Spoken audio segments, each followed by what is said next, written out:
ولكن الله حبب إليكم الإيمان وزينه في قلوبكم وكره إليكم الكفر والفسوق والعصيان أولئك هم الراشدون।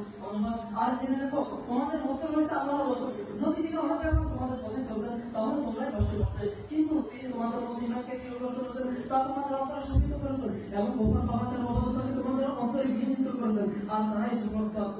এই আয়াত থেকে স্পষ্ট বোঝা যাচ্ছে আল্লাহ রব্বুল আলামিন নিজেই সাহাবীদের অন্তরে ইমানকে সজ্জিত করেছেন এবং আয়াতের শেষ অংশ বলা হয়েছে উলাইকা হুমুর রাশিদুন, অর্থাৎ সাহাবায়ে সুখপ্রাপ্ত যাদের অন্তরে আল্লাহ নিজেই ইমানকে সজ্জিত করেছেন। তারা যদি আদর না হয় তাহলে কি হবে? মওদুদী সাহেব নাই অন্য কেউ মানে বিচার করে বলি আমাদের পবিত্র 13 নম্বর ধরিল সূরা তওবার 17 নম্বর আয়াত। এখানে রব্বুল আলামিন ইরশাদ করেন আউযু বিল্লাহি মিনাশ শাইতানির রাজিম লাকাদ তাআল্লাহু আলান নবী ওয়াল মুহাজিরিন ওয়াল আনসার ওয়াল্লাযীনা তাবাউহুম ফি সাআতিল উসরা।